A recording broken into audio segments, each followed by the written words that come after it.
megabits, fazer o quê, né? Isso é Santiago, sim, rapaz. Tudo que a gente participa. Nelson. Oi, Alexandre. É 1 milhão de mega. Podemos dar início? Podemos começar? Fica à vontade, fica à vontade. Já...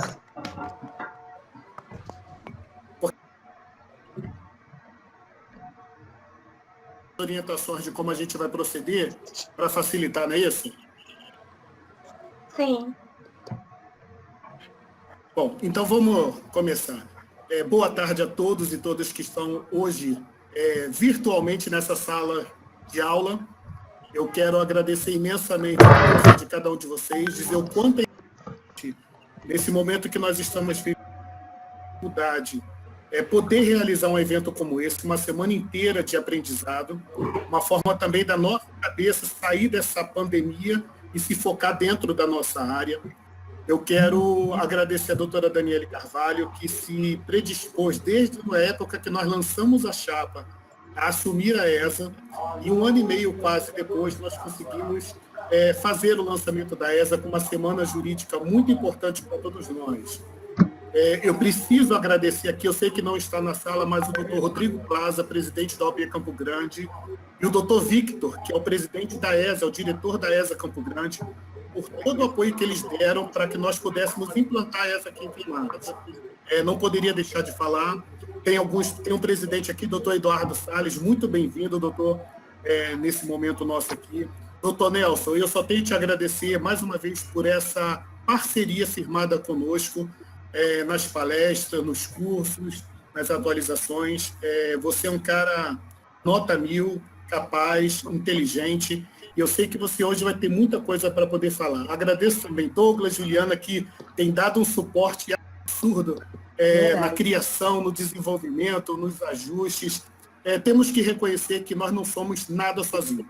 Sempre temos pessoas importantes que fazem as coisas acontecerem. Então, esse momento, para mim, assim, é de muita alegria. Cada colega que hoje está quase 60 dias, né, desde o dia 18 de março, hoje podemos ver alguns aqui. E aproveita. Eu quero passar a palavra à doutora Daniele para falar alguma coisa, e logo depois, Nelson está com a palavra. Foi para mim? Eu nem ouvi, cortou. Foi para mim a palavra ou para Juliana? Para mim? Então, em primeiro lugar, eu gostaria de agradecer essa oportunidade. Nós, como o Alexandre falou, nós tivemos essa conversa tem 1 ano e meio. A educação, a minha missão de vida, assim, estar na ESA hoje se alinha totalmente a esse propósito. Eu espero poder contribuir cada vez mais, né, com esses cursos de formação, com essas conexões tão importantes, como o Alexandre falou, nós não conseguimos fazer nada sozinhos. E sem essas pessoas, esses palestrantes maravilhosos, o Dr. Nelson e todos os outros que virão durante essa semana, que prontamente, sabe, aceitaram o convite e toparam essa ideia de vir, né, contribuir com a nossa formação, porque a formação é um processo, né, a gente nunca está completo, é sempre um processo. E dentro desse processo, contar com estas pessoas é muito gratificante. Eu espero que vocês tenham uma semana incrível, que nós consigamos atingir esse objetivo, né, e passar por essa jornada da melhor forma. Obrigada, gente.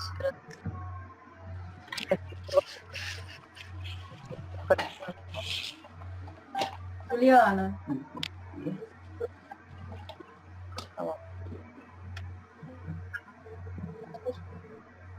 Juliana.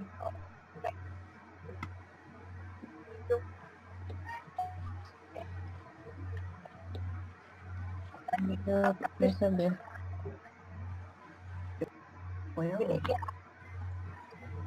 Parou, gente? Eu acho que congelou o da Juliana. Acho que o dela congelou.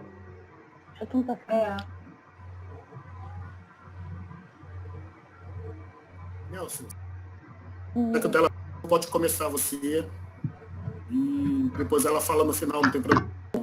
Tudo bem, sem problemas. Bom, então vamos lá, né? Boa tarde a todos.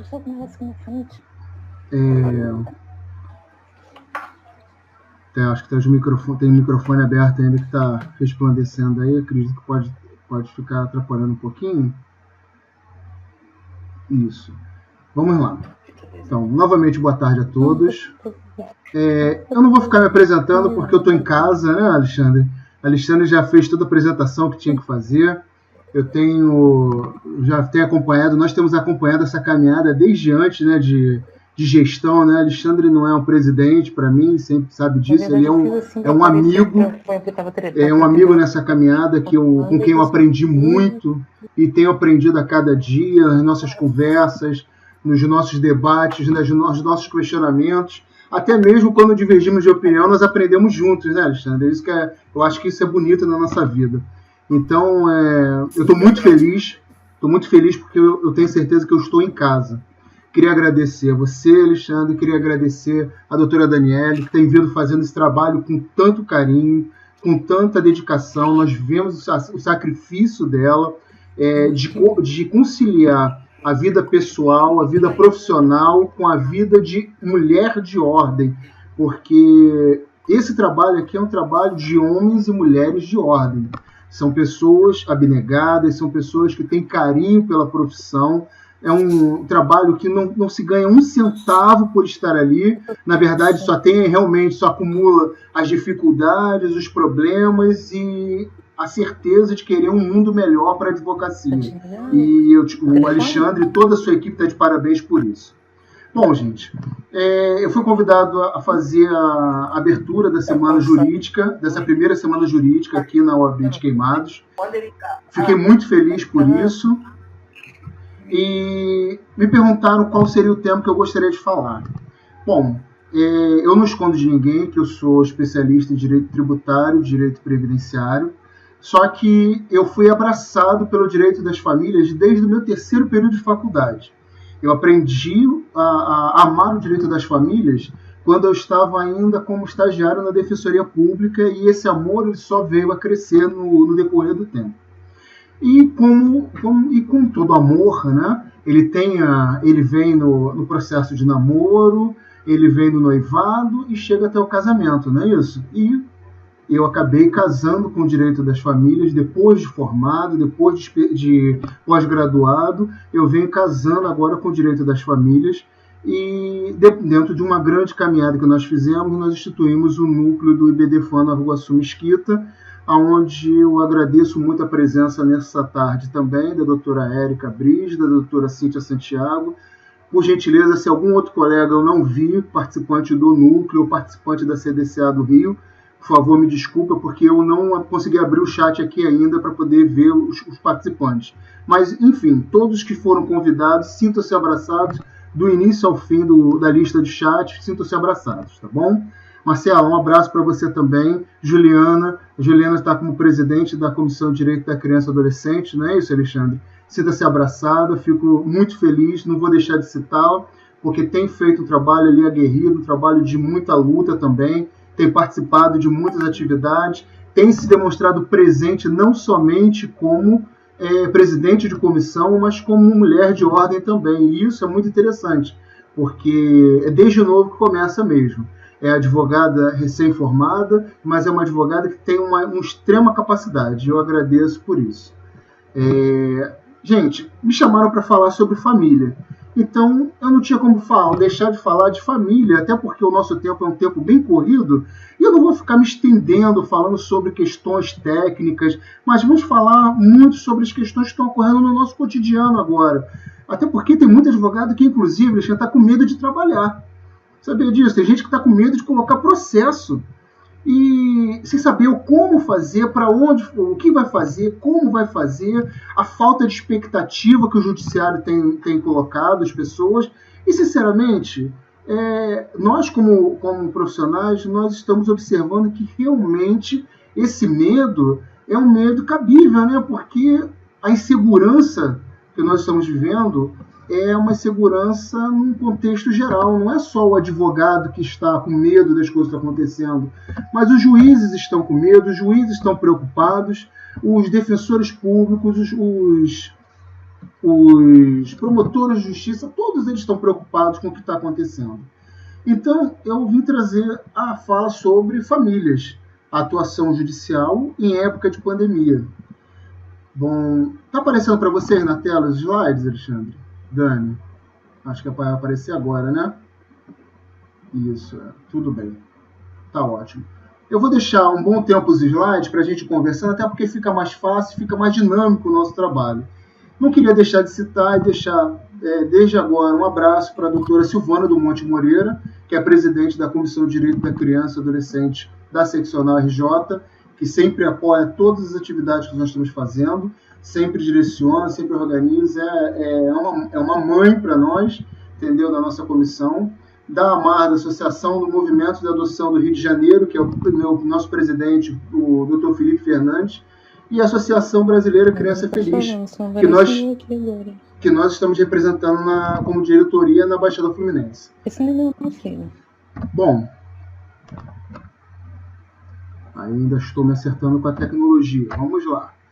Bom, para falar de família, não tem como deixar de falar hoje no direito das famílias sem elucidar primeiramente o que é o poder familiar. Então, as pessoas elas fazem uma confusão muito grande quanto à questão do poder familiar, gente.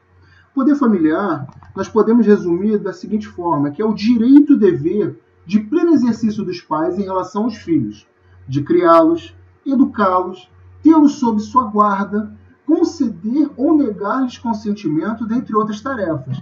Então, nós sabemos hoje que para que um pai ou uma mãe, independente se esteja casado ou não, precise fazer uma viagem internacional, ela precisa da autorização do outro pai ou da outra mãe, não é isso? Nós sabemos também que quando um casamento ele se dissolve, o casamento ele pode sofrer o desenlace, mas a criança ela não deixa de ser filho, ela não perde o status de filho. Assim também é o pai ou a mãe. Nenhum dos dois vai perder o status de pai e de mãe. Assim, mesmo com a dissolução do casamento, uma coisa que às vezes é muito difícil de se entender e muito difícil naquele momento de nervosismo, de agitação da família, é muito difícil que aquela família consiga entender que, apesar de estar se divorciando do seu par, a criança e o pai, eles não perdem o enlace do poder familiar. O pai ou a mãe, eles não perdem o direito de exercer o poder familiar. E o artigo 227 da Constituição, ele traz para a gente que é dever da família, da sociedade e do Estado. Logo de cara ele fala que é dever da família assegurar a criança ou adolescente, ao jovem, com absoluta prioridade. Então marque isso na sua vida, de agora em diante, a prioridade ao direito à vida, à saúde, à alimentação, à educação, ao lazer, à profissão, à cultura, à dignidade, ao respeito, à liberdade e à convivência familiar e comunitária. Colocá-los a salvo de toda forma de negligência, discriminação, exploração, violência, crueldade e opressão. O artigo 227, por si só, se nós quiséssemos apartar da nossa vida hoje, do nosso ordenamento jurídico, o ECA, o artigo 227, por si só, ele já traz dois elementos que seriam essenciais, vitais, e não deixariam brecha para nenhuma dificuldade na lida com a criança e adolescente, que é a proteção integral e a prioridade absoluta. Nós temos esses dois institutos que ficam bem descritos ali, a proteção integral e a prioridade absoluta. Então, a criança ela necessita de proteção integral do Estado. A criança ou adolescente ela tem prioridade absoluta em qualquer tramitação, em qualquer relação, seja de educação, seja de saúde, seja a relação que for. Se existe uma relação entre um adulto e um idoso, a prioridade é do idoso. Se existe uma prioridade entre o idoso e uma criança, a prioridade é da criança.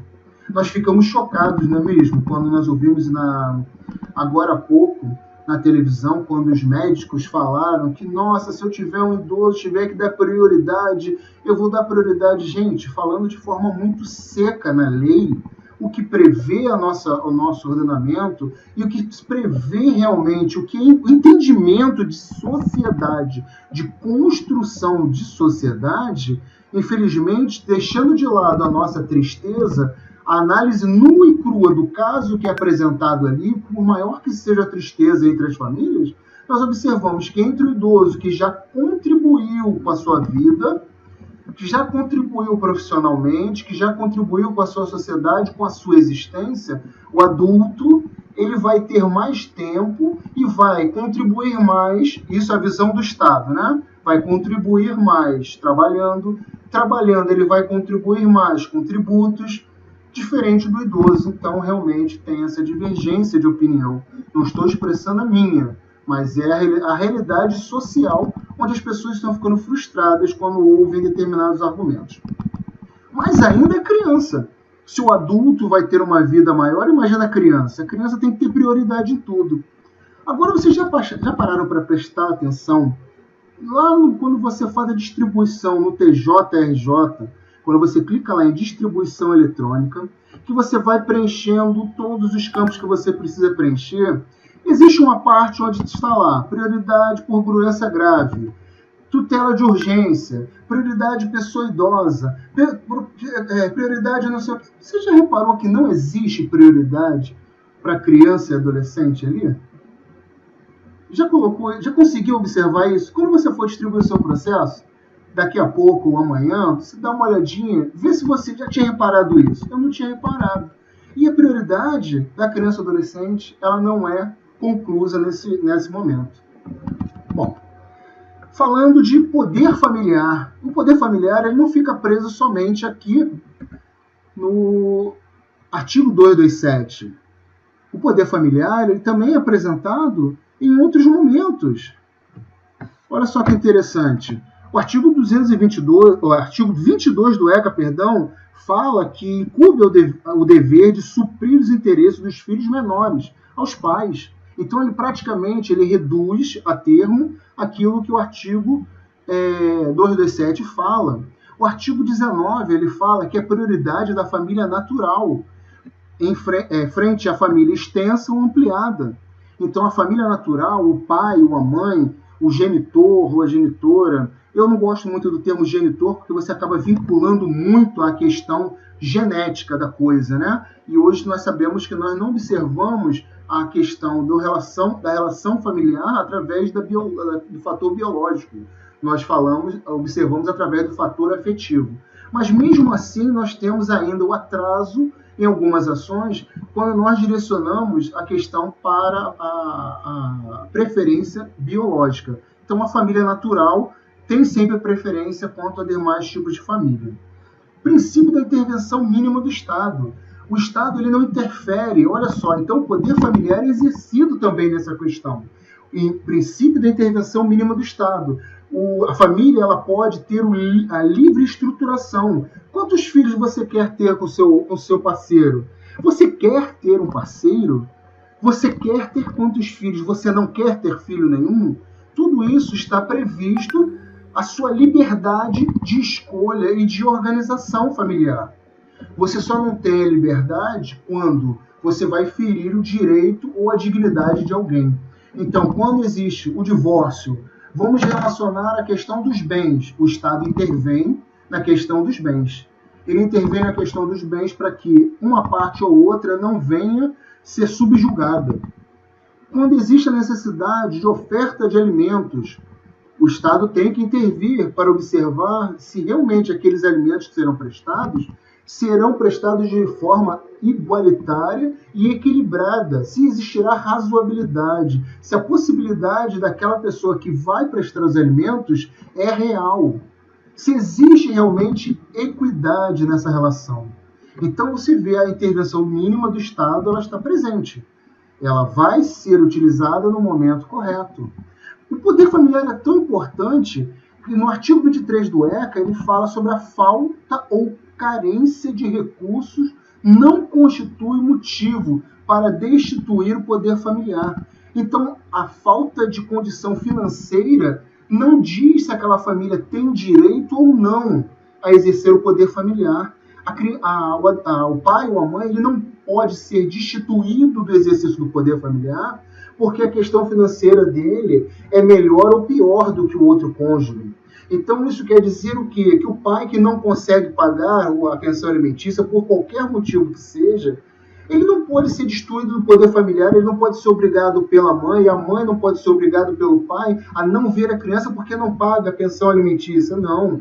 Vamos analisar o porquê, dar oportunidade para ele justificar, tentar entrar em acordo com a possibilidade ou razoabilidade daquele ato, mas o direito ao poder familiar não pode ser suprimido porque ele está com a redução da capacidade econômica dele.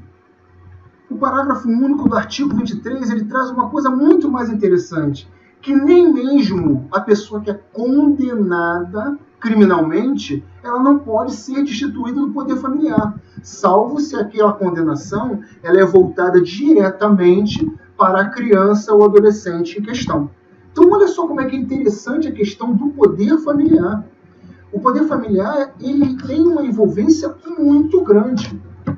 Você, quando vai analisar alguma coisa no seu escritório, com o seu cliente, ou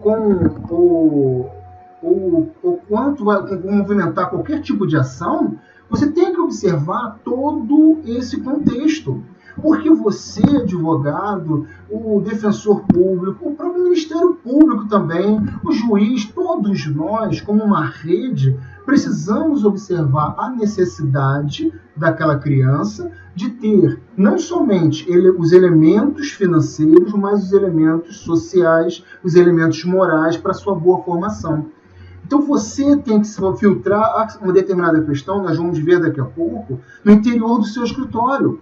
Quando alguém te procurar para fazer uma ação, quando alguém procurar e falar que está sendo alienado parentalmente, ou quando alguém procurar você e falar que o filho você não está tendo acesso ao filho e quer que o advogado intervenha na questão, às vezes a pessoa não está entendendo o contexto das coisas. E é você que é a primeira ferramenta do judiciário que vai ter oportunidade de resolver esse problema. É muito interessante essa questão. Aí nós vamos trazendo, depois desse raciocínio todo, estou indo muito rápido, gente? Tá indo tranquilo? Alguém quer fazer alguma pergunta? Não, tranquilo. Então vamos lá. Continuando o nosso raciocínio. Trazendo agora para a situação que nós estamos vivenciando neste momento. Como está sendo difícil, né? Esse momento agitado no judiciário. Eu tive colegas que vieram perguntar sobre, inclusive, a formatação de como fazer a distribuição no judiciário. Você já tomou esse susto? Primeiro eu faço um comentário, né? Eu sempre me questionei quanto à questão do plantão judiciário ser tão engessado que tinha que ser físico a entrega da documentação. Não podia ser feito conforme todos os outros processos que nós temos eletrônicos. Então, eu ficava observando essa questão, sempre perguntava, quando eu ia no plantão, eu falava, tem alguma previsão para modificar isso? Como é que vai funcionar? E tal. E eu comecei a observar, não sei se está aparecendo na tela de vocês já, quando eu cliquei lá agora, com essa questão da pandemia, com essa loucura toda que nós estamos vivenciando, passou a aparecer, olha só que coisa interessante, passou a aparecer plantão noturno, passou a aparecer plantão extraordinário, e passou a aparecer plantão de final de semana e feriado. Então era possível, né, fazer esse tipo de movimentação, né? Tinha condição de fazer, porque para mim, de repente, que estou mais perto da capital, eu tenho uma certa facilidade. Mas essas comarcas de entrância, as comarcas do interior, como é que funciona isso? Acontece um problema, tem que vir para a capital.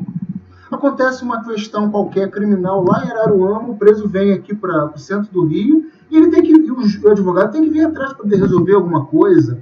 Não é assim que funciona? Nós sofremos bastante com isso. Então, eu achei interessante, porque quando você clica em cada opção dessa, você tem a observância do momento correto de cada um. Então, plantão de finais de semana e feriado, nós já temos conhecimento como é que funciona. Todo advogado que já atua através dessa questão de finais de semana já passou por isso em feriados, de ter que procurar a comarca correta para fazer a distribuição do processo. Você tem essa opção para clicar lá. No plantão extraordinário, nós tivemos agora uma portaria, que foi um provimento que veio pelo TJ, trazendo essa questão da regulamentação que foi determinada pelo CNJ quanto ao plantão extraordinário. Então, hoje, durante a semana, aquelas decisões de urgência, de máxima urgência, que eram direcionados, que você poderia distribuir diretamente na sua comarca do juízo natural, você já não precisa mais fazer isso. Quando é uma questão de extrema urgência, uma questão que você precisa despachar para ontem, uma questão que vai ferir de forma brutal a dignidade daquele teu cliente. Então você pode colocar no plantão extraordinário, ele não vai precisar passar por toda a tramitação da comarca. Hoje nós observamos quase uma semana, 2, para resolver alguma coisa no juízo natural, por meio eletrônico, mesmo por meio eletrônico e mesmo em meio à pandemia. Mas no plantão extraordinário não. No plantão extraordinário, quando é uma questão de máxima urgência, você consegue resolver num tempo mais agradável. E o plantão noturno, que todos nós conhecemos.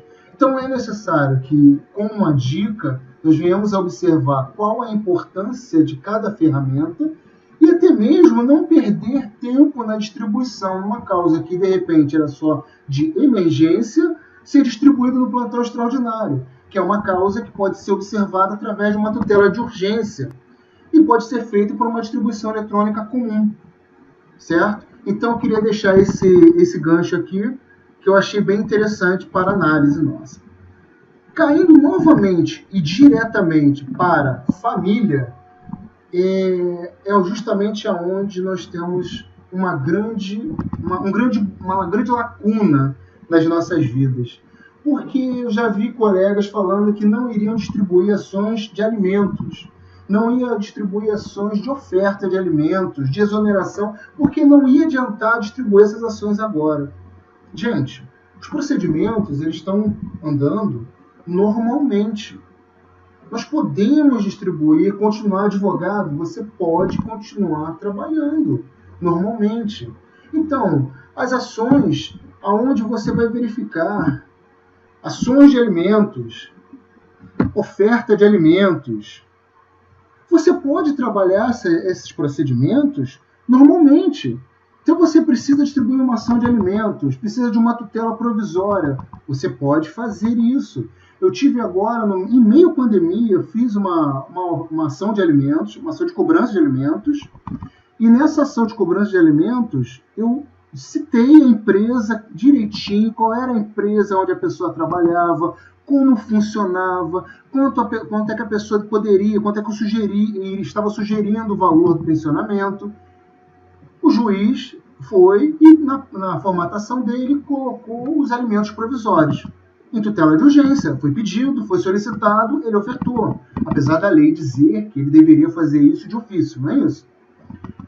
Apresentado a tutela de urgência, informando que, inclusive, aquela decisão interlocutória já servia como ofício para a empresa.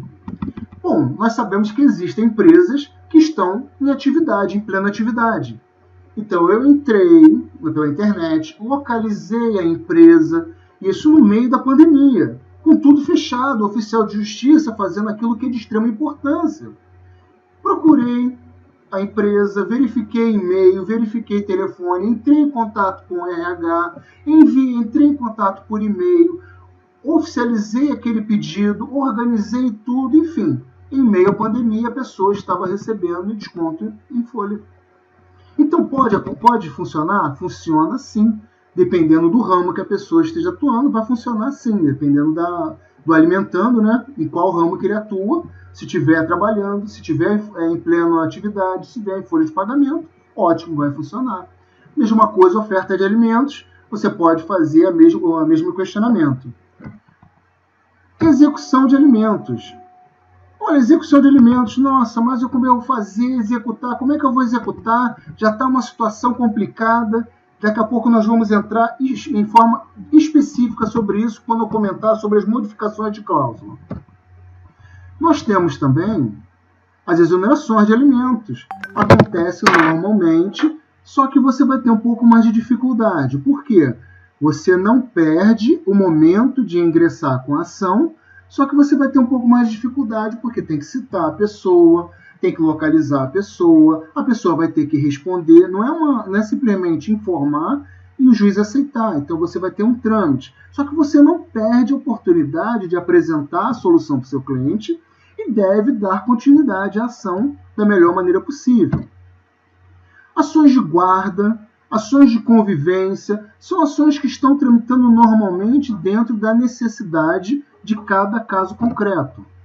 E aqui vem os vilões, né? Aqui nós vamos apresentando os vilões desse momento, dessa colisão que nós estamos vivenciando, que se chama Covid-19. Porque nós estamos sofrendo muito nesse momento com as situações que existem famílias que já conseguiram ter um certo equilíbrio na relação pós-divórcio, pós-ações de guarda, pós-ações de convivência. Então tem aquelas famílias que conseguiram, antes de ir, isso é até uma questão que é bem interessante, que o advogado hoje ele se prende muito à questão de, como o Fred Didier falava, do lawyer gator, que era aquele advogado que queria ir para a briga, que queria ir para a discussão, que queria trocar informação, queria brigar, queria pular no pescoço do outro. Se deixasse, ele passava por cima da mesa de audiência para apertar o pescoço do outro advogado, porque ele tinha que ser o melhor, tinha que ter a melhor resolução, tinha que ser da forma que ele queria. Que estou defendendo o meu cliente, doutor. Você tem que resolver, tem que aceitar o que eu estou falando. Infelizmente, nós sabemos que hoje, no mundo que nós estamos vivendo, a tendência é que isso tudo mude. A nossa concepção ela tem que se transformar, porque você, ao resolver um problema, você pode ganhar a ação, mas não resolver o conflito. E nós temos o objetivo de resolver conflitos. A advocacia ela precisa resolver conflitos. E esse tem que ser o nosso alvo na atualidade, a resolução de conflitos. Então, quando o cliente procura, acredito que de repente alguns aqui já tiveram essa experiência no meio dessa pandemia, do cliente chegar no seu escritório ou ligar para você, ou você faz uma videoconferência e ele vira, doutor, eu quero fazer modificação de cláusulas de alimentos porque eu não tenho condição de pagar isso tudo. Doutor, eu quero executar o meu ex-companheiro ou a minha ex-companheira porque ele não está pagando o pensionamento. Houve a redução no salário dele, mas ele tem que pagar o valor integral daquilo do que foi acordado na justiça. Doutor, eu quero modificar a cláusula de convivência porque aquele pilantra ou aquela pilantra não está cumprindo as regras de isolamento, então eu quero que ele não tenha direito a ver o filho ou a filha, ou os filhos. Eu quero que ele não tenha opção nenhuma. Então, isso é muito comum. É comum no nosso dia a dia e é comum também agora, no meio da pandemia. Tem ocorrido muito. Tem muitos juízes na capital, principalmente, nós debatemos muito isso pelo IBDFAN nacional, nós temos feito alguns encontros e é uma questão, um panorama que é muito comum, está sendo comum em todas as regiões do nosso país, em todos os estados. Esse debate tem sido um debate acalorado sobre essas questões que são muito importantes. Nós precisamos realmente observar essa questão. Você é o filtro desse teu cliente. E vou ser bem franco para você, eu tenho assim, aquela preocupação, eu já ouvi isso várias e várias vezes, os advogados falam, mas aí eu não vou ganhar dinheiro. Aí eu não vou ter dinheiro, doutor. Porque senão, se eu resolver o problema no meu escritório, como é que vai ser isso depois? O meu cliente ainda vai me pagar, eu não tenho ações a fazer. E eu te convido a refletir sobre isso hoje conosco, a modificar a tua visão sobre a forma da sua atuação. Conversar também com os seus colegas, nos seus grupos de contato, com os seus grupos de debate, que exista a opção de nós modificarmos a nossa visão quanto à necessidade do advogado em face a honorários. Você já parou para pensar quanto tempo você perde com uma ação de execução ou com uma ação de modificação de cláusula, ou com uma ação de convivência, ou modificação de cláusulas de convivência. Já parou para analisar quanto tempo? Vamos fazer um parâmetro, mais ou menos? Você ingressa com a ação, geralmente leva 3, 4 meses para uma primeira audiência, não consegue resolver, ou consegue resolver com a faca no pescoço e não fica agradável, aí vai ter que marcar uma audiência de instrução. Vamos ter um panorama que você utiliza aí durante um ano essa discussão toda, com o judiciário trabalhando com a maior carga possível de serventuários. Agora vamos trazer esse panorama para a nossa realidade hoje, para a nossa realidade dentro dessa pandemia. Você acha que a vara de família da tua comarca está trabalhando com o efetivo completo aí? Se de repente nem completo ele está hoje, não estaria normalmente. Mas será que ele está atuando de forma completa? Será que o juiz ele tem facilidade de julgar as demandas que você precisa aí? Então nós precisamos observar isso, porque você, dentro do teu escritório, você pode ser uma ferramenta de extrema valia, não só para você, mas para o judiciário também. Eu te convido a raciocinar relacionado à questão da negociação extrajudicial. Nessa época que nós estamos vivendo, você como ferramenta, você junto ao seu cliente, é a primeira barreira que você tem que vencer, é o cliente que chega nervoso, eu quero resolver porque eu quero executar o fulano, eu quero executar a fulana, eu quero mudar a convivência, tem que ser radical, e isso está uma discussão fantástica no judiciário. Você tem que apresentar para ele, você tem que colher as informações, e de repente você vai receber os honorários que de repente você iria cobrar para fazer durante um ano inteiro, você vai cobrar para fazer 2, 3 dias de trabalho. Então, o custo-benefício desse trabalho que você está implantando vai ser muito maior para você. Você vai ter um ganho muito maior. Você pode cobrar, você pode verificar, tem referências de valores na tabela da ordem, que não se afastam muito dos valores que você utilizaria para fazer uma execução, uma exoneração, uma modificação de cláusula, seja lá qual for, uma ação de convivência, uma ação de guarda, e você vai resolver isso extrajudicialmente. De repente, eu perguntei, eu vou até guardar a palavra aqui da Juliana, não sei se o Alexandre consegue me responder.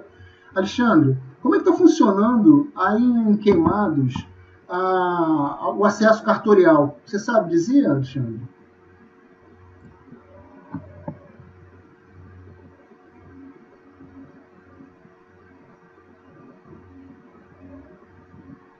Alexandre ou a Dani, se souberem como é que está funcionando, né? O seu Eduardo também, se souberem como está funcionando, eu queria muito verificar isso, principalmente por causa da comarca de vocês. Eu vou dar o panorama aqui de Nova Iguaçu, vou dar o panorama em Nova Iguaçu, os cartórios estão funcionando, lá na rua dos cartórios está funcionando tranquilamente, só que depende de agendamento para algumas coisas. Entendeu? Na Barra da Tijuca, dentro do Altal, tem um cartório que está atendendo por drive. Tem um drive-thru do cartório. Então você agenda, você vem por fora mesmo, você não precisa entrar no cartório e você consegue resolver algumas questões, reconhecimento de firma, autenticação, alguns detalhes importantes para a nossa vida, sem ter que entrar no cartório. Então, tudo depende da localização. Eu vi a mensagem aqui do Nelson.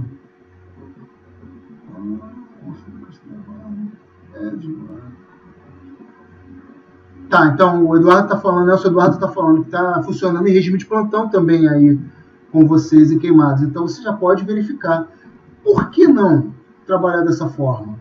Por que nós não podemos pegar e observar, de repente, aquele teu cliente que está com dificuldade financeira e quer tentar compor uma resolução para esse momento de pandemia? Mas se você entrar no judiciário, você tem um desgaste, você tem que esperar a pessoa responder, não é uma coisa que vai ser automática, você vai ter um desgaste, a pessoa vai sofrer, vai ter execução, você vai queimar várias questões que você poderia resolver de repente dentro de uma via mediatória. Por que não entrar em contato com a outra parte? Por que não entrar em contato com o advogado da outra parte? De repente a pessoa não quer conversar com você, a pessoa é mais arredia, liga para o advogado, faça uma proposta para aquela pessoa. Nós sabemos que existem várias modificações que ocorreram, né? Uma das modificações que ocorreram foi quanto à questão do teto do seguro-desemprego, não é isso? Numa MP que foi dispensada agora, recentemente, e nós temos a dificuldade daquelas pessoas que ganham até um determinado valor, se tem a carga dela reduzida. Eu até trouxe aqui, que eu estava conversando com a Juliana nos bastidores, e é isso aí, Rodrigo, o MP 936, muito bem colocado. Então eu trouxe aqui um quadro exemplificativo que eu achei interessante. Quanto a alimentos, se a pessoa ela tem uma redução de 25% da carga horária, ela vai passar a receber dentro do benefício emergencial ali, se ela está trabalhando, né? Ela passa a receber 25% em benefício emergencial. Só que isso é muito bonito quando a pessoa recebe salário mínimo, recebe R$2.000. Se aquela pessoa, aquele teu cliente, que ganha R$10.000, que ganha R$20.000, ele vai conseguir compor o mesmo valor? Ele não vai conseguir compor o mesmo valor. Ele vai receber 25% sim, mas do teto do seguro-desemprego. Então imagina, ele tem a redução no valor dele, só que ele passa a receber a outra parte conforme o teto do seguro-desemprego. Então 25% de 1.813. Se ele tem a redução de 50%, ele recebe 50% pela empresa e os outros 50% mediante o teto do seguro-desemprego. Ele não recebe de acordo com o valor total do prolabore dele, do contra-cheque dele. Será que isso não vai afetar o teu cliente?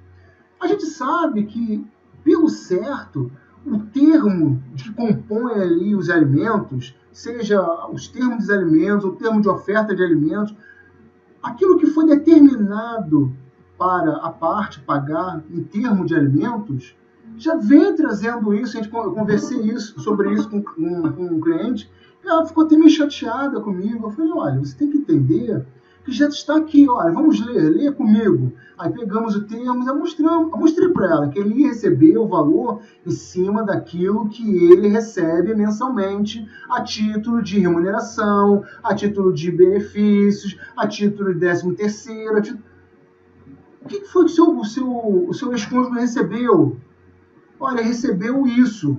Foi isso que veio no contra-cheque dele? Foi. Do benefício, quanto é que ele recebeu? Recebeu aquilo. Então, querido, você não pode esperar que hoje ele recebendo 3.000, ele vá compor a você o pensionamento como se ele estivesse recebendo 10.000. Aí a pessoa ficou meio sem graça, sem entender. E essa é uma formatação que, de repente, era uma execução que não precisa caminhar. Porque foi simplesmente pela falta de entendimento. Mas para falar isso com o meu cliente, eu vou cobrar consulta para ele. Não é isso, Alexandre? Nós estamos autorizados a cobrar consulta.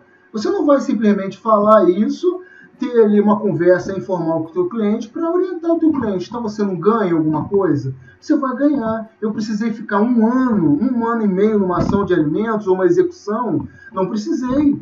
Eu não precisei ficar procurando bens do cliente para executar. Eu não precisei, enfim. Tem um sacrifício que às vezes nós achamos que que são rios de dinheiro que o advogado vai receber e acaba não acontecendo isso.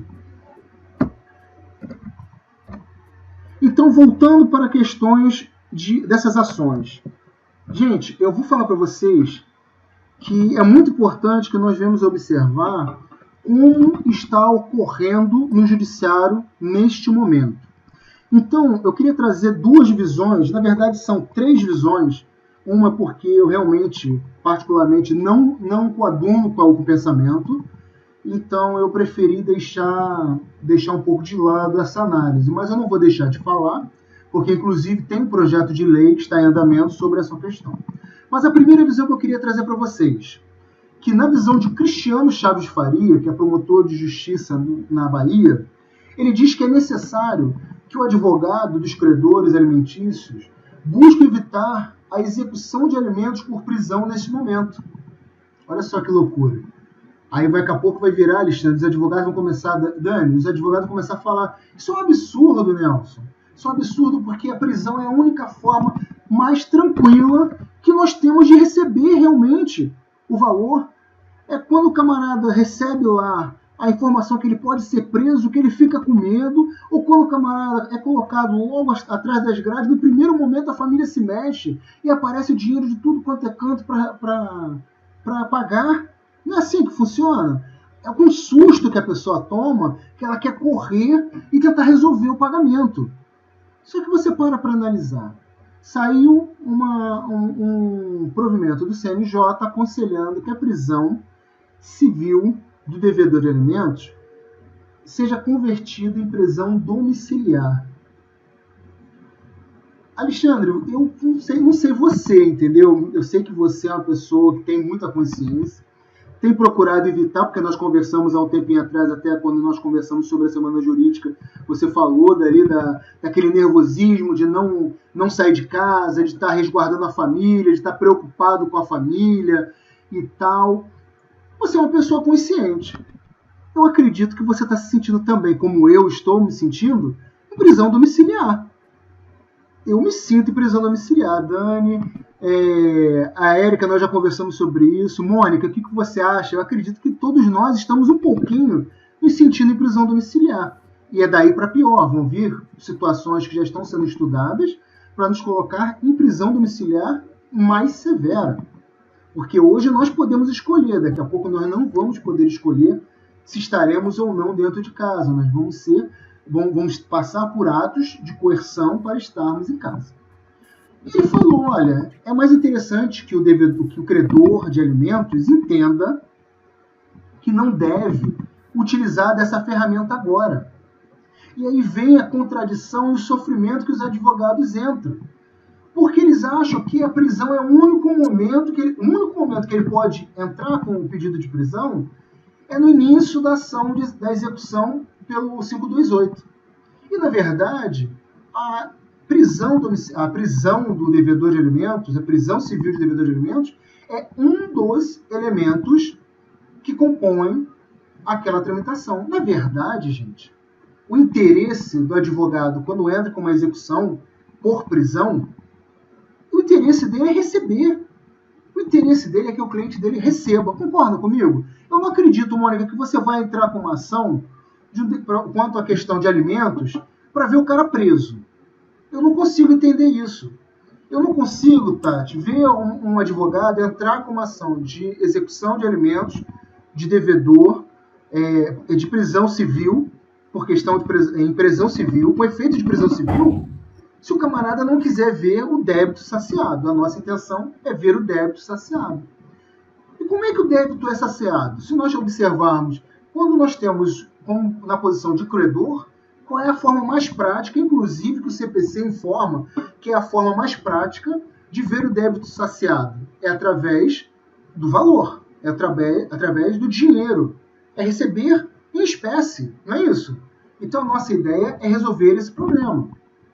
Só que você pode ver esse dinheiro de outras formas, não pode? Até o próprio 528 ele fala que hoje você pode protestar o devedor, você pode hoje, em questões inclusive jurisprudenciais, cassar a carteira de habilitação. Existe um grande debate quanto à questão do passaporte. Não é assim? Temos outros meios, inclusive a penhora. Então, Cristiano Chaves ele vira e fala que nós podemos tentar evitar, primeiro momento, por exemplo, você que está pelo credor, já tem uma ação hoje de execução com pedido de prisão, você pode peticionar dentro desse momento que nós estamos vivendo, dessa pandemia que não existe precedente. O precedente mais próximo foi lá em 1918, com a gripe espanhola. Olha só a diferença da nossa orientação. Olha o tempo que tem. Você não tem uma jurisprudência mais próxima ali para você falar sobre isso. E nesse momento excepcional que nós estamos vivendo, você pode, através da mutação dos efeitos executórios, retardar o exercício da prisão nesse momento. Você não perde o direito de pedir a prisão daquele devedor, mas você pode utilizar da mutação desses efeitos. Então, no artigo 528, se você observar, qual é o prazo que está escrito lá no CPC? é de 1 a 3 meses da prisão do devedor, não é isso? Hoje nós temos isso previsto na legislação. E se você tem esse prazo previsto na legislação... Oi, Márcia, quer compartilhar? Não, tudo bem, desculpa, gente. Olha, eu vejo ali outra pessoa entrando. Se quiser dar opinião, quiser participar, pode participar. Mas, enfim, você de 1 a 3 meses. Quando é que começou? Nós já estávamos em março, quando começou essa loucura toda. Abril, maio, junho. Se continuarmos até junho, o período de prisão dessa pessoa já se exauriu.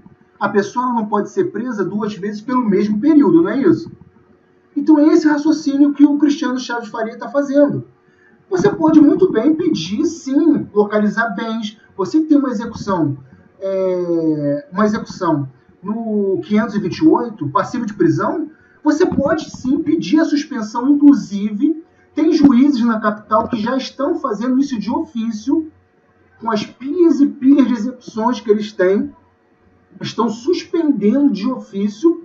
Pelo certo, seria a necessidade, seria de que o advogado peticionasse, mas eles estão observando um momento crucial que nós estamos vivendo, esse momento excepcional que nós estamos vivendo, e de ofício estão suspendendo a execução, porque não é prática.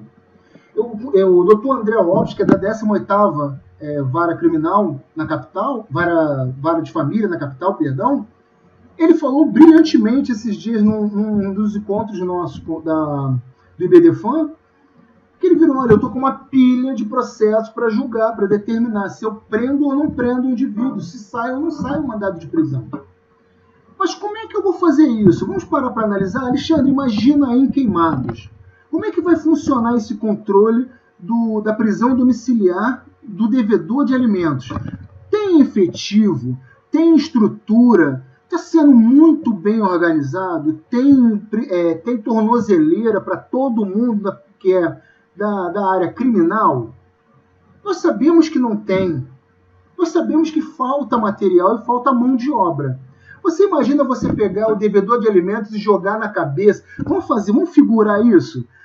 Chega um ofício no batalhão aí o batalhão vai ter que dispensar uma viatura, para essa viatura ir até a casa da pessoa, vistoriar, fazer uma ronda, ou ficar ligando para a casa do camarada para saber como é que ele está, se ele está em casa mesmo. Gente, tecnicamente, é humanamente possível você controlar isso. Não tem sentido você fazer isso. Ainda mais que nós estamos vivendo num momento que esse momento ele é um momento de prisão domiciliar para todos. Será que vai ter efetividade que a prisão do devedor de alimentos teria se ele fosse preso e fosse cumprida a lei? Porque é outro momento que nós temos que observar, que é se existe a provisão legal. Essa previsão legal ela não pode ser substituída por uma portaria, por um provimento, por uma resolução. Hoje, a prisão do devedor de alimentos, a prisão civil do devedor de alimentos, ela é determinada em lei, que essa prisão seria uma prisão onde ele tivesse que ficar em uma cela separada, não é isso? É uma prisão que ele não tem oportunidade de escolher se vai ficar no semiaberto ou não. Ele vai ficar em regime fechado. Essa é a expressão que eu queria lembrar. Ele tem a obrigação de cumprir isso em regime fechado. E se ele cumpre isso em regime fechado, como é que um provimento, uma resolução... Isso é o pensamento de desembargadores, é o pensamento do Ministério Público, é o pensamento de vários membros da Defensoria Pública. Facilita, mas não resolve. Então você pode acontecer, ou você vai respeitar a portaria, a resolução? Vai adiantar você ficar batendo papo lá pela sua peça, falar que tem que ser regime fechado, não pode ser regime, não pode ser prisão domiciliar. Vai adiantar isso? Não vai, nenhum juiz vai contra essa questão, certo? Mas se nós pararmos para pensar, legalmente falando, você entende o raciocínio? Se existe uma lei ordinária que fala que aquela prisão tem que ser em regime fechado, pode um provimento chegar e dizer que vai ser diferente? Não, vamos substituir isso. Não pode ser dessa forma. É muito complicado isso. Então ele fala sobre esses efeitos executória, essa mutação dos efeitos executórios. O Alexandre Câmara, nosso desembargador aqui do TJ do Rio, ele apresentou uma visão interessante também quanto a essa questão, pois apesar de certamente ninguém mais conseguir dizer que a prisão domiciliar não tem efeito, né, Alexandre? Nós não vamos conseguir mais dizer isso, né? Nós não vamos conseguir dizer mais que a prisão domiciliar não tem efeito nenhum, porque a gente está sentindo na pele, né? Não é não, Mônica? O que você acha? Você está sentindo na pele também, não está? A gente fica preso dentro de casa. Diga, Alexandre.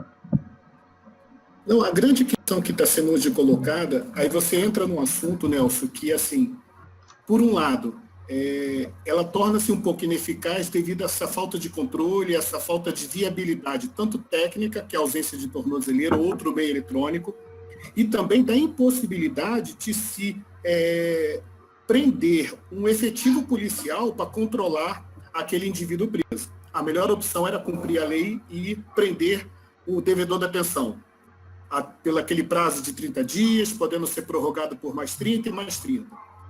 Até aí tudo bem. O grande problema hoje nós estamos vivendo uma prisão domiciliar em prol da nossa vida e da nossa saúde, que o povo não está respeitando em todos os municípios, e que vai ocasionar o quê? O dito lockdown, que é o único meio do povo entender. Em Niterói, isso hoje foi noticiado, São Gonçalo, Búzios, algumas cidades já estão sendo obrigadas a fazer isso porque o povo não consegue obedecer.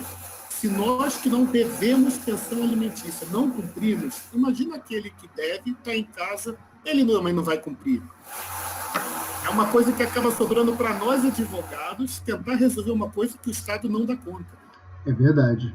Concordo plenamente com você. E é justamente em cima disso que o Cristiano e o Alexandre vêm falando. E eu acho muito importante.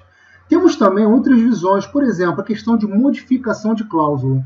Será que é possível você fazer modificação de cláusula? E isso é uma questão muito interessante. É possível que você venha fazer a modificação de cláusula?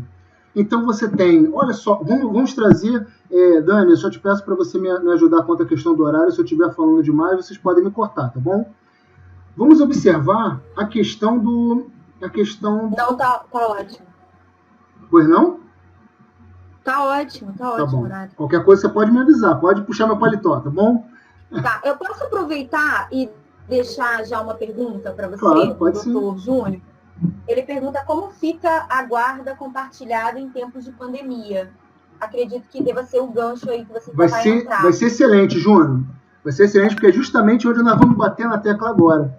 Porque nós sabemos que hoje, na teoria, nós temos como padrão do judiciário a guarda compartilhada, não é isso?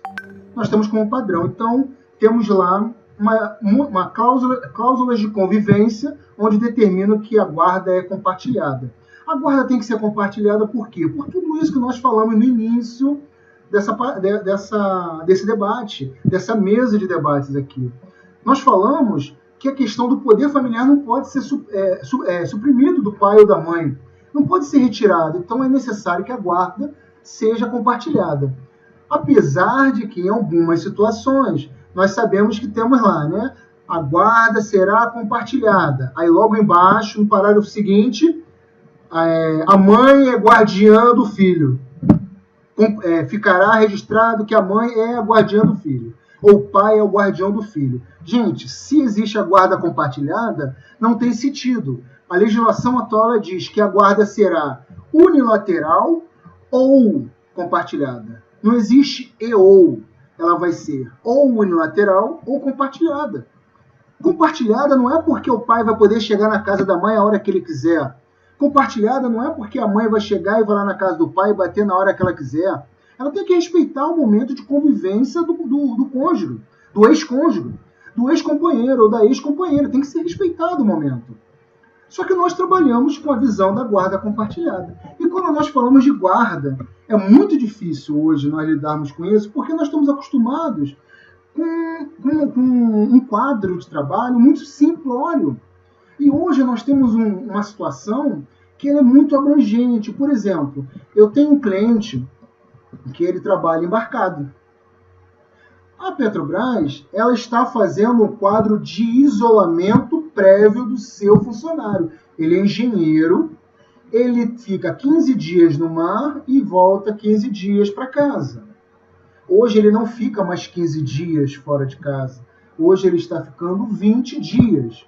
Por que ele está ficando 20? Porque a Petrobras, pelo cargo dele, por alguns cargos específicos, que são extremamente necessários, coloca o camarada 5 dias antes do embarque dele, num hotel de ótima qualidade, com internet, com televisão, com telefone, com todo o aparato, lavanderia, tudo que você possa imaginar de qualidade, o camarada vai ter oportunidade ali. Só tem um problema, ele não pode sair do quarto. 5 dias antes de embarcar, ele não pode sair do quarto. Então, estava determinado nas cláusulas de convivência que ele ficaria X dias com os filhos, os outros X dias com os filhos. Será que ele vai conseguir acoplar esse tempo? Ele não vai conseguir acoplar esse tempo. Então, tem que ser observado que vai existir uma modificação ali. Então, nós vamos questionar essa modificação. Será que ele é grupo de risco? Sinceramente, particularmente, eu não vejo ele como grupo de risco. Se a empresa tem todo esse aparato, está gastando dinheiro com esse aparato para prevenir, eu não vejo esse camarada como um grupo de risco. Diferente de uma colega nossa, que é de São Paulo, se eu não me engano, de São Paulo, que ela somente trabalha com responsabilidade. O escritório dela, o forte do escritório dela é responsabilidade civil quanto a questões médicas. Ela defende o médico. Adivinha o que aparece para fazer em questão de família? Aparecem muitos médicos. Os próprios médicos já estão ali como clientes quando tem uma questão de divórcio, uma questão de guarda, uma questão de convivência. Procura no escritório dela para resolver. E é isso que ela faz no escritório quando é a área de família. Então você veja a situação. O médico hoje ele está na linha de frente. Dependendo de onde ele trabalha, ele está na linha de frente. Dependendo da situação dele, ele pode estar trabalhando numa UTI, num CTI, em contato direto com o vírus. Será que esse médico não poderia ser direcionado a esse médico uma flexibilização maior? Não poderia modificar essa cláusula para o bem comum, que é principalmente a criança? Apesar de que eu sigo muito a linha do Alexandre Câmara também, que ele fala muito sobre isso. O Cristiano também fala muito sobre isso. O nosso presidente nacional, Rodrigo da Cunha Pereira, também bate nessa mesma tecla, que apesar de termos casos em pessoas mais jovens, as crianças são a nossa menor preocupação nesse momento de contágio. Quanto à questão, não se sabe explicar por quê, não se tem dados técnicos para isso, mas os dados empíricos, a análise empírica da coisa, viu, Dani? Falei bonito agora, me senti até nas aulas de TCC. Minha professora de TCC, ela deve estar maravilhada comigo agora. Mas não é, Mônica? Não é isso? Metodologia da pesquisa. Metodologia da pesquisa, maravilha, lembrei a matéria, que bom. Eu estava aqui querendo lembrar o nome. Então, você viu isso acontecendo. De forma empírica, nós estamos observando que a menor preocupação são com as crianças. Só que mesmo sendo a menor preocupação com as crianças, nós temos a criança como um agente que pode transmitir aquela doença para outros entes. Então ele pode levar para a vovó, que mora com ele na casa da mamãe ou do papai. Ela pode conduzir o vírus. Ela pode não sofrer com o vírus, mas ela pode conduzir. Só que isso tem que ser uma coisa que vai ser conversada entre os dois. Júnior, doutor Júnior, você perguntou sobre a questão da guarda. E como é que fica? Sinceramente, ninguém sabe. Ninguém sabe. Sabe por que ninguém sabe? Porque eu vou te perguntar, a primeira pergunta que eu vou ter que te fazer como profissional, assim como eu sei que o colega vai fazer também, é qual é a situação que você vai estar analisando.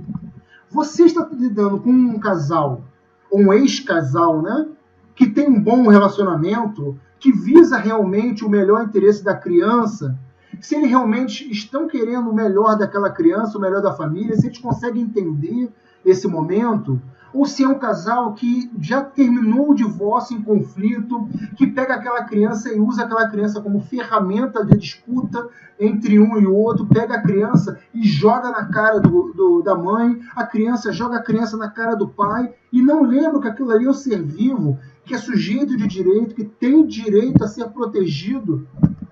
Qual é o caso que a gente vai estar analisando? Será que nós vamos estar analisando aqueles casos lindos? Vocês viram o Fantástico ontem? Os casos lindos, maravilhosos que tiveram no Fantástico daqueles pais. Gente, eu me esvaí em lágrimas. É lindo ver, quando você vê que o pai ele quer o melhor. Não é o pai ou a mãe, não. Não é porque eu sou homem, estou falando de pais, mas seja ele quem for. Seja o pai ou a mãe, ou os pais, as mães, entendeu? Seja quem for. Olhou e viu o melhor interesse da criança. Se vestiu de dinossauro num calor infernal que ele falou, ainda com luvas por baixo da roupa, para poder abraçar o filho, abraçar a filha. Você vê a filha querendo ficar com o pai. Gente, você vê cada situação interessantíssima. Nas publicidades que nós acompanhamos por aí, aquele pai que chegou, que estava com a roupa ainda, chegando do hospital, que o filho foi correndo para ele, quando ia abraçar o pai, teve que se afastar desesperado e começou a chorar. Qual é a situação, qual é o caso concreto que você quer analisar? Porque é mais fácil da gente analisar assim. Vamos analisar qual é o caso concreto. Pode falar, Alexandre. Eu vou me colocar dentro do que o Dr. Júnior postou. E nós temos visto isso nos últimos dias, né? Nesses últimos 60 dias quase, o que nós mais temos visto é o direito de família se sobressair, justamente por duas questões, guarda e pensão alimentícia. São dois fatores que têm aumentado a busca pelo advogado nesse período, e eu digo que o nosso papel ele está muito acima de simplesmente propor uma ação. O nosso papel está muito mais na mediação, na orientação, do que simplesmente de pegar o cliente e incentivá-lo a entrar com a ação judicial. O primeiro passo, nesse caso, é o que nós estamos vendo. Talvez você tenha um pensamento até diferente, mas o primeiro passo é tentar-se um acordo para que pudesse ser resolvido. Primeiro, na guarda, foi o que o Júnior colocou, e essa preocupação sou de muitas famílias, porque a família apresentada no Fantástico são famílias, assim, médicos, pessoas bem-sucedidas. Nós tratamos com a sociedade mais necessitada. Exatamente. E essa sociedade, primeiro, desconhece de conhecimento. Ela não tem uma formação psicológica que consiga entender e avaliar que ela está exposta. Se ela pegar aquela criança, ainda que esse vírus não cause a ela um dano, mas ele pode transmitir a terceiros, mas ele prefere, hoje é meu dia de pegar essa criança e eu vou pegar porque eu pago a pensão. Nosso papel tem sido fundamental na orientação e conscientização de que, olha, você está num grupo que você está sujeito à contaminação. O fato de você permitir ou conversar com a sua ex-companheira ou ex-companheiro de não deixar a criança ir ficar contigo é para precaver a saúde dela, a saúde do avô ou da avó, ou da própria mãe ou do próprio pai. Porque, por exemplo, eu estou bem de saúde, mas eu participo do grupo de risco, primeiro, porque eu estou acima do peso, e segundo, porque eu sou hipertenso. Então, se eu tivesse um filho que tivesse nesse momento com a mãe, por mais amor que eu tenha, eu ia compreender que para ele ou para mim seria arriscado esse contato. Hoje nós temos videoconferência, nós estamos nos falando por meio de uma videoconferência. Todos possuem celular com essa tecnologia, o WhatsApp nos dá essa formalidade de nos contactar. Então, acredito que o nosso papel fundamental é, primeiro, tentar um conselho com relação a essa organização nesse momento. Não é que a gente queira que isso perdure, porque para mim prevalece a lei. Ele diz que tem que ser dessa maneira, vamos seguir a lei. Mas vale muito a nossa consciência nesse momento. Da mesma maneira, com relação aos alimentos. Eu estou devendo, houve redução, a MP936 me pegou de surpresa, eu tive minha redução salarial. Primeiro passo, você vai fazer contato com o teu ex-cônjuge e dizer, olha, a minha realidade, quem tem ainda a carteira assinada é fácil, o desconto vai vir sobre o que vier. E o autônomo que hoje ficou totalmente impossibilitado de receber, está vivendo dos R$600 desse programa do governo. E ele tem lá que tem que dar X% do salário mínimo. Primeiro passo, é uma tentativa de acordo, ainda que faça por escrito. Aí a orientação entra com uma ação e os juízes têm sido, do momento que você comprova essa impossibilidade, a sua necessidade, a tua mudança de situação de alimentar, que aí é o binômio possibilidade e necessidade, você consegue sim que o juiz, numa liminar, ele adeque aquele pagamento, ainda que seja temporário, à tua nova realidade. Essa é a questão que nós temos que analisar, não somente como aquele que vai propor a ação, mas também o nosso papel fundamental de formar a opinião da pessoa e conscientizá-la. Uma demanda sempre vai ser pior nesse momento. Tudo que nós tentarmos nesse momento vai ser pior. Se funcionando, Nelson, nós já não temos tanto êxito no andamento processual, na intimação. Imagine agora que é tudo home office. Eles vão atender se quiserem, vão fazer se quiserem. É a triste realidade. E é importante o que você está falando, por quê? Por que não? Está inseguro? Está preocupado? Não sabe se vai dar certo? Eu quero ajuizar porque tudo com fulano tem que ser no papel. Vamos entrar justamente na questão que nós falamos dos cartórios agora. Faz por um documento com reconhecimento de firma, pega os advogados se responsabilizando pelas questões junto um ao outro, para negociar isso, para conversar. Nós estamos vivenciando um momento de excepcionalidade. Tudo que vai ser decidido tem que ser decidido nesse momento de excepcionalidade. Se você tem cláusulas de convivência, e se você tem cláusulas de alimentos, e você está com medo que essas cláusulas venham a ser modificadas, faz um termo fora, um termo específico, voltado à excepcionalidade que estamos vivendo. Qual é o período? Pode ser renovado? Então faz um período de 30 dias, de 60 dias, podendo ser renovado por mais 60. Faz o termo, reduz esse acordo extrajudicial. Está inseguro, está mais inseguro ainda? Está com medo do papel? Pega esse acordo extrajudicial e peticiona no processo. Informa o juízo que foi feito uma tentativa de composição amigável, extrajudicial, nada mais justo, nada mais coerente e nada melhor para o juiz observar nesse momento, que é a tentativa amigável. É observar que aquelas famílias não estão olhando para si próprias, mas estão olhando para um bem comum. Não é só olhar para a criança, porque nós falamos isso. Foi um debate muito legal que nós tivemos agora, semana passada. 3 juízes falando questões diferentes aqui do nosso estado. E um apresentou, não, mas eu faço da seguinte forma, eu já automático, quando é uma questão que pode trazer risco, eu automático suspendo a visitação e deixo 15 dias com a mãe, ou 15 dias com o pai. Aí depois que passar esses 15 dias, se o pai ou a mãe consegue comprovar que não tem efeito nenhum, não tem problema nenhum voltado à doença, eu deixo os outros 15 dias com ele e vou remanejando dessa forma.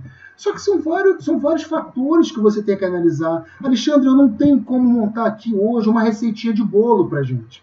Porque o teu cliente vai ser uma visão, você no teu escritório tem certeza que você tem clientes de nível de salário mínimo e clientes com uma condição financeira razoável. Dani também, Mônica, Júnior, Érica, enfim, se você pegar essa listagem, todos os advogados que estão aqui de forma muito alegre, eu fico muito contente de estarem participando conosco aqui, se cada um trouxer um caso do seu escritório, nós vamos verificar que são situações que deveriam ser muito semelhantes, mas não tem como você colocar numa receita, não tem como você colocar numa forma.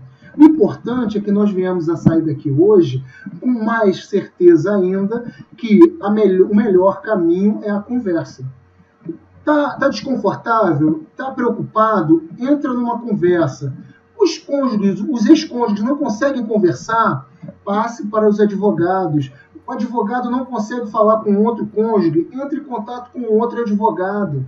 É mais difícil, sim, é difícil quando a pessoa tem uma condição econômica muito baixa, muito inferior, porque de repente está sendo assessorado pela Defensoria Pública. E fica mais difícil de você conversar. Mas você, advogado, você é capaz de fazer isso, de entrar em contato com a outra parte, de buscar uma conversa amigável, de apresentar prós e contras. E, se não houver possibilidade, ir à frente no judiciário para apresentar isso. E ver o que o juiz diz. Já pensou? Eu tive um professor agora na pós do IBDFAM, o próprio Luiz Paulo Vieira de Carvalho falou isso. Qual é o advogado? E isso foi falado comigo por uma juíza daqui da comarca de Nova Iguaçu. Ela me chamou na hora do café, na hora do break da pós, que ela faz parte da minha turma, e ela virou, tá vendo, doutor? Você ouviu o que ele falou ali? Qual é o advogado na nossa comarca lá que faz isso?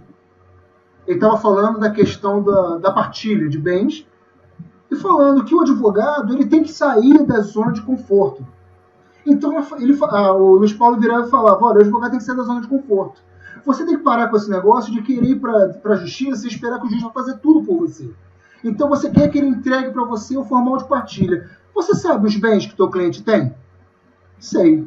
Você sabe o que pode ser dividido ou não pode ser dividido? Também sei. Tem dificuldade, tem litígio? Você não consegue falar com o advogado da outra parte? Consigo. Por que vocês não tentam de forma amigável compor um formal aí? Compõe uma possibilidade de formal. Faz ali a separação, olha, fulano vai ficar com X% do bem tal, ou vai ficar com tantos bens, o outro vai ficar com bens a mais, o outro vai ficar com bens a menos, da conta bancária tal vai ficar parte para um, parte para outra, ou essa conta bancária aqui vai para um, a conta bancária de lá vai para o outro, vão pagar os tributos da seguinte forma e apresenta em juízo. Aí todo mundo reclama que inventário leva 15 anos para fazer, 12 anos para fazer, não é isso? Mas é o juiz que tem que decidir tudo para aquele advogado ou para aquela advogada. É o juiz que tem que falar a cada momento do que tem que fazer, o que tem que deixar de fazer. E, de repente, nós podemos nos antecipar. Nós estamos num momento diferente. Nós vamos sair dessa crise, dessa pandemia, Alexandre, muito mais fortalecidos. Você pode ter certeza disso. O advogado que ainda estava na morosidade, ele vai descobrir que ele precisa se moldar em novos termos. Aquele que já era ágil, ele vai buscar mais agilidade ainda. Nós vamos sair com uma nova visão, uma nova perspectiva de trabalho. E nós vamos evoluir de uma forma absurda.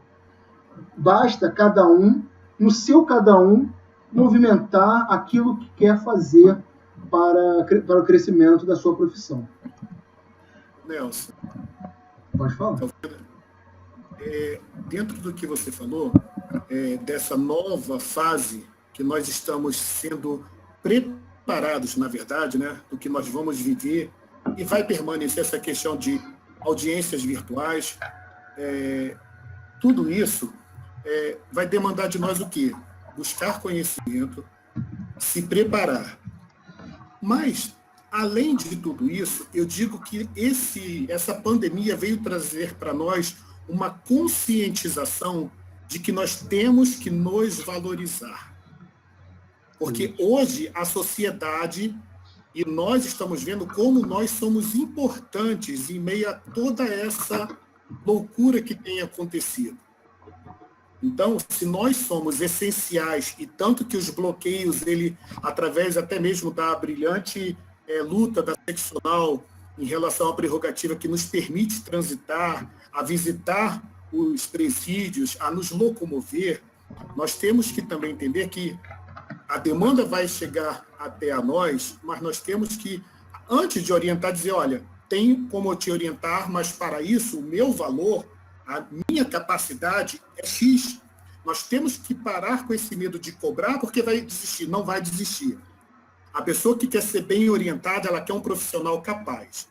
E eu acredito que nesse grupo que estamos aqui com 40 pessoas, e dentro do grupo, eu falei em restrito ao AB Queimados, que eu sei a numeração são 312 advogados inscritos, eu sei que todos são capazes. Ninguém é melhor do que ninguém, um pode ter um pouco mais de vivência, de experiência, mas somos unidos para poder superar esses desafios novos que estão chegando. Temos que aprender a cobrar. Eu estou com problema, cortaram minha luz. Ok, eu te cobro 200, 300 reais para poder requerer uma liminar. O tempo é de dificuldade. Há uma exceção. Então, dentro dessa exceção, aqueles que conseguirem se fazer vão crescer. Eu temo, e eu já falei com alguns amigos, que eu me preocupo muito com grande parte dos meus advogados de queimados que não tem essa maniabilidade com tecnologia. Ele não tem, às vezes, alguns até não têm a tecnologia dentro de casa, outros têm, não sabem operar, outros não têm o suporte de internet. Você viu que eu mesmo, no início, estava lutando para poder conseguir me logar. Então, eu me preocupo dessas pessoas pararem Então, eu, junto com a minha diretoria, que assim eu só tenho a agradecer, nós temos uma consciência que, passado tudo isso, a OAB Queimados vai trabalhar para que nós possamos dar o máximo de suporte a esses advogados, capacitando melhor eles, preparando melhor nossas máquinas para poder atender a essa demanda que vai ser muito grande. A realidade também nos trouxe o fechamento de inúmeros escritórios, dá para a OAB uma responsabilidade ainda maior.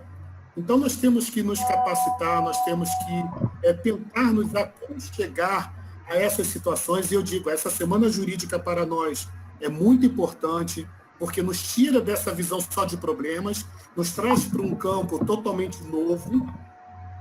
Esse momento também é aquele momento, Nelson, de nós nos familiarizarmos, né, com o mundo virtual, porque vai ser assim que vai acontecer daqui para frente. Então, assim, primeiramente, eu te agradeço porque você se dispôs a estar aqui conosco. Sei do seu dia a dia, uma correria, uma loucura, é responsabilidade. Eu digo sempre para os meus diretores que desde o dia 18 eu tenho trabalhado muito mais no home office do que na própria subseção, porque você está ali, você fala, mas agora você vê como é que nós somos importantes para a nossa classe. É verdade. É ser realmente... Quem dizia muito isso era o Dr. Jorge Rosenberg. Nós somos homens de ordem. Verdade. E é aí que nós vemos o quanto nós amamos essa OAB. É quando nós nos dedicamos sem interesse a nada, sem requerer nada. Alexandre, eu vou falar uma coisa para você. A gente não consegue, né? A gente não consegue extrair pessoas boas da nossa vida. É impossível a gente não lembrar. E na nossa fala, nos nossos passos, né? Eu queria deixar um abraço também para a minha vice-presidente do coração, a Kelly Rosenberg, filha do Dr. Rosenberg, está na sala conosco, está ali pulando. Quando você falou ali do meu pai, meu pai, já estava ali comemorando. Kelly, é isso mesmo. E no início eu também falei sobre isso, né? A questão de homens e mulheres de ordem. Não tem como tirar esse pensamento da nossa mente. Isso entranha no nosso... Nelson, pode falar. Eu posso só fazer 2 citações. Eu falei no começo, mas não estava na sala. É o Dr. Rodrigo Plaza, presidente da OAB Campo Grande. E eu vi agora que o Dr. Victor Augusto, que é o diretor da ESA Campo Grande, também está na nossa sala. Eu quero agradecer esses 2 amigos que foram, assim, primordiais para que a ESA Queimados fosse instalada e para que esse evento pudesse acontecer. Então, assim, hoje, diante de tanta dificuldade, nós vemos que quando nós nos unimos, nós conseguimos superar a dificuldade, os percalços que a vida tem nos trazido. Esses 2 amigos eu só tenho a agradecer. Eu não sei se o Dr. Rodrigo Plaza ele quer falar alguma coisa. Eu sei que a gente já avançou bastante tempo, mas se tiver, eu peço. É só ele me dar um ok aqui na palavra que eu abro o microfone dele aqui. São pessoas importantes, assim como você, como os palestrantes que estão conosco nessa semana jurídica, Dr. Fagner Sandi, Dr. Marcelo Segal, o Dr. João, a doutora, acho que é Valéria, eu não me engano, o último nome da palestrante que é da OAB Barra. Eu vou até doutora conferir. Jéssica da OAB Barra, ou seja, 3 subseções, Campo Grande, Queimados, você por estar em Nova Iguaçu e Barra da Tijuca para realizar um evento desse porte. Então, assim, isso nos alegra bastante, Nelson. É verdade. É difícil, não é fácil, só Deus sabe como que foi as nossas semanas, Dani, eu, Juliana, Douglas, na loucura de organizar tudo isso, para poder hoje estar aqui funcionando. E eu, assim, de coração, quero te agradecer imensamente esse carinho seu por estar aqui conosco. Desculpa se falei muito, mas, assim, a gente tem que agradecer as pessoas que realmente merecem. Que nada, Alexandre. Aqui nós temos que sempre colocar na nossa mente que nós crescemos juntos. E isso que é importante na nossa caminhada. Não tem essa história de você falou muito ou falou pouco. E sempre fala aquilo que é essencial. Porque nós vamos aprendendo em conjunto. A sua experiência me engrandece, a minha experiência pode trazer algum fruto para você. E isso tem sempre que ser levado em consideração. Eu só queria deixar um detalhezinho para poder fechar aqui, para encerrar de uma vez, Alexandre. Até porque, como você falou, o tempo já foi, todo mundo gostou, todo mundo está muito feliz, mas ficar ouvindo demais o Gordinho também vai encher a paciência, né? Deixa eu só apresentar um detalhezinho aqui, que eu quero deixar um comentário para vocês. Deixa eu só abrir a tela. Cadê você aqui? Estou tomando uma surra ainda do programa, não fiquem tristes comigo. Quanto a considerações finais, que a todo tempo nós devemos buscar compor resoluções extrajudiciais. Boa parte do conflito entre pais ou responsáveis se dá pela dificuldade de comunicação, isso é muito importante termos em mente nesse momento. E o advogado é o único elemento que pode separar o cliente de um desgaste judicial desnecessário. Vamos incentivar a rentabilidade profissional através do menor custo de tempo. Sempre observando isso. Quando nós falamos agora há pouco sobre a ideia da mutação dos efeitos executórios, isso trouxe uma grande dificuldade quanto à questão justamente de fundamentação. E eu achei interessante que ninguém perguntou isso, né? A questão da mutação dos efeitos executórios. Ninguém perguntou sobre isso, mas eu queria deixar aqui para que vocês possam consultar um RESP, que é muito interessante, é de 2018, é um processo que vem se arrastando de 2005, e ele foi ao STJ em 2018 e teve uma decisão fantástica, que fala justamente sobre essa mutação dos efeitos, querendo discutir se poderia ou não ser utilizado na ação por rito do 528, no pedido de prisão, né, prisão civil do devedor de alimentos, se poderia deixar suspenso o efeito dessa prisão e utilizarmos de outros meios de execução. E que esses outros meios de execução, se eles não saciassem aquela execução, se poderia voltar a utilizar aquela prisão. Mas era em um processo só, e foi entendido que era uma linha de raciocínio que os meios de execução, eles são conjuntos. Eles não possuem ordem cronológica para serem utilizados. O que não se pode fazer é prender a pessoa 2 vezes pelo mesmo período arguído. Agora, se você resolver utilizar, suspender o momento de execução, isso é uma lição para a gente levar para nossa vida fora a pandemia também. Existem outros meios, de repente você entrou com a execução do 528 e descobriu que o camarada tem um carro, descobriu que o camarada tem um dinheiro em conta que você consegue penhorar e que você acha que é mais viável receber o dinheiro do que prender o cara. E você pode orientar o teu cliente a fazer isso. Não pode se tornar a prisão civil, ela não pode se transformar numa vingança. E a idealização é essa. E o RESP é o 1733697. RESP 1733697. Então fica essa dica. Eu acho que é bem interessante. Você falou sobre gratidão, Alexandre. Eu me sinto extremamente grato por fazer parte dessa família. Tá? Sou muito feliz, Dani, porque o Papai do Céu fez essa junção de vida, né?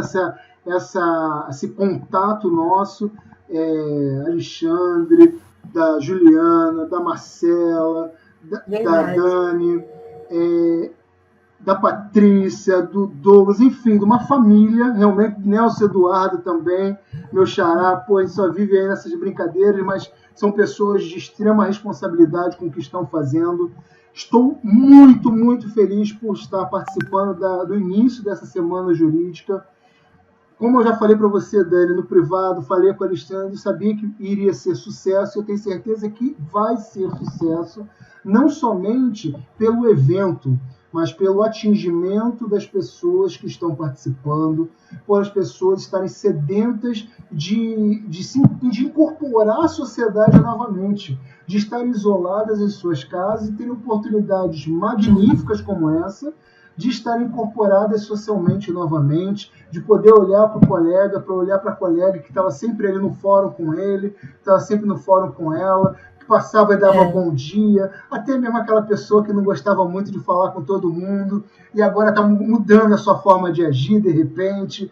Gente, estou muito feliz por isso. Alexandre, não tenho palavras para te agradecer. Dani, não tenho palavras, que seja a primeira de muitas semanas jurídicas que eu possa estar aqui, não somente falando, mas também estar na plateia aplaudindo o trabalho de vocês, porque eu tenho certeza que é um trabalho de muito, muito carinho, de muita dedicação, de noites a fio ali, passando por, deixando as coisas pessoais de lado, os momentos profissionais de lado, para fazer algo de bonito para a classe da advocacia. Tá? Então vocês estão de parabéns, como sempre, e eu sou suspeito para falar, mas meu muito obrigado. Peço a vocês que curtam lá o meu Instagram, que sigam o meu Instagram, que acessem também lá no YouTube o nosso canal Praticamente Direito, tá? É um trabalho que o IBDFAN Nova Iguaçu Mesquita está fazendo através desse canal. Nós estamos jogando uma quantidade de vídeos ali no canal. Tem várias atividades do IBDFAN Nacional que estão indo para o canal, estão sendo locados ali. Aproveitem, conheçam bastante. Nós temos lá uma área só de adoção. Estamos inaugurando lá uma área com as dicas do dia, que a doutora Cíntia Santiago nos deu o prazer de inaugurar essa área agora, nessa segunda-feira. Então, o nosso primeiro vídeo já está lá. O meu amanhã já fala de uma outra área interessante também. Nós estamos tentando manter uma coerência. Muito feliz por vocês. Espero que vocês continuem apoiando o nosso trabalho, tá bom, Alexandre? Porque, com certeza, nós vamos estar somando forças nesse caminho aí para o engrandecimento da advocacia. Muito obrigado. Com certeza. Nós que agradecemos. Antes da doutora Juliana Cortati fazer o encerramento, eu quero abrir a palavra aqui ao doutor Rodrigo Plaza, presidente da OAB Campo Grande.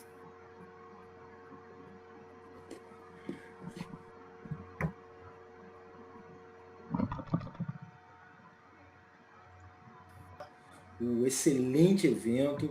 Professor Nelson Ribeiro, o senhor realmente tem muita propriedade sobre o tema.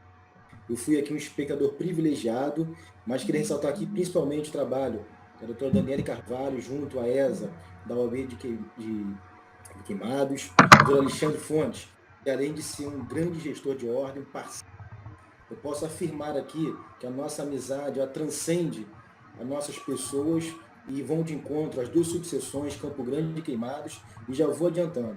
Temos um projeto aí para o futuro próximo de um grande evento envolvendo várias subseções. E esse projeto será liderado pela OAB Queimados, OAB Campo Grande e OAB Barra da Tijuca, nosso grande irmão Marcos também, com certeza, autorizou a falar. Então, tenho a agradecer a todos vocês, todos os membros da ESA, de Queimados, membros da OAB, professor Nelson Ribeiro, sensacional, doutor Daniel Carvalho, meu irmão Fontes. Obrigado aí por ter me proporcionado esse privilégio e, de certa forma, bacana das sucessões. Conhecendo Campo Grande, a casa de vocês, espero que assim que retornar nossos trabalhos presenciais, pós-pandemia, terei o prazer de fazer uma reunião com vocês, um evento, Campo Grande, Queimados, enfim, parabéns e muito obrigado e sucesso aí com o resto da semana. Valeu mesmo, Rodrigo. Doutora Juliana, agora é contigo, filho. Vocês conseguem me ouvir direitinho? Tá certinho? Sim. Tá ouvindo assim. Quando a Dani falou que eu deveria fazer o encerramento, eu pensei, o que eu vou falar depois de tanta fera ter falado junto? Explicação do Nelson maravilhosa. Obrigada mais uma vez por ter aceitado o nosso convite. Sempre que a nossa diretoria elabora algum evento, pensamos sempre no seu nome, pela sua didática, pelo quanto de conhecimento que você tem a compartilhar conosco. Parabenizar a Dani, a doutora Dani e o doutor Alexandre pela iniciativa da Semana Jurídica. No ano passado, no mês do advogado, nós tivemos uma palestra com o doutor Renato Porto, no qual ele falou que o advogado ele precisa se adaptar, ele precisa se especializar. E eu acho que essa pandemia veio para remexer tudo isso, né? A gente está se adaptando às novidades tecnológicas. Então, foi um evento incrível, uma idealização incrível. Obrigada, doutor Alexandre. E agradeço também aos presentes, né? Foram quase 40 pessoas simultaneamente aqui conosco. Acho que foi um público incrível para essa abertura. Sei que tem muita gente que tieto, doutor Nelson, né? Tá todo mundo do CDCA aqui. E convidar, porque a Semana Jurídica ela continua. Amanhã às 16 horas a gente tem a segunda palestra com o doutor João Passos. Meio que vai complementar tudo isso, falando da questão da oratória para os advogados. Então não percam, estejam conosco, voltem a participar. Não acho que não vai ter como abrir para perguntas agora, por conta do avanço do horário, mas o doutor Nelson disponibilizou as redes sociais, pode perturbar, porque ele é super acessível. Verdade. Doutora Dani vai falar? Dani? Eu só queria agradecer também a todo mundo, né, por ter colaborado, porque sem a participação de vocês nada é possível, né, nem dos palestrantes, nem dos advogados e advogadas que fazem parte dessa nossa ETANG, fazem parte aqui dessa nossa rede, né, jurídica, dessa rede que eu sempre digo, né, a tecnologia ela avança e graças a Deus por isso nós estamos juntos por causa dela. Mas se o humano não avançar junto, não somos nada. Né? Não adianta só a tecnologia. Então é preciso que se avance em conjunto, né? O humano e a tecnologia. E é isso que nós estamos fazendo nessa semana jurídica. Né? Estamos dando mais um passo na nossa carreira, na nossa formação, buscando novos meios, né, de transformar essa relação cliente e advogado. Eu penso que é um momento importante. Eu estou muito esperançosa, eu acredito muito que pós-pandemia vamos ter muito trabalho e é muito importante que estejamos preparados para essa jornada que virá. Então, muito obrigada. Amanhã eu conto com vocês. A palestra de amanhã também é um tema importante. Oratória é de extrema importância para a nossa atividade profissional. Nesse momento, então, que nós estamos precisando nos adaptar à rede social, é mais um instrumento que só vai somar a nossa prática, né? Eu não sei vocês, mas toda vez que eu tenho que gravar um vídeo, alguma coisa assim, ainda fico um pouco insegura, né? Aquela câmera ali, nossa, a gente fica, meu Deus, a gente falar e fica com medo. Então, é uma palestra muito importante. Eu agradeço a todos e a todas as pessoas que estão aqui. Muito obrigada. Amanhã estaremos juntos novamente. E fiquem em casa, né? Essa Exatamente. É a mensagem final. Fiquem E em use casa. máscara se for sair, pelo amor de Deus.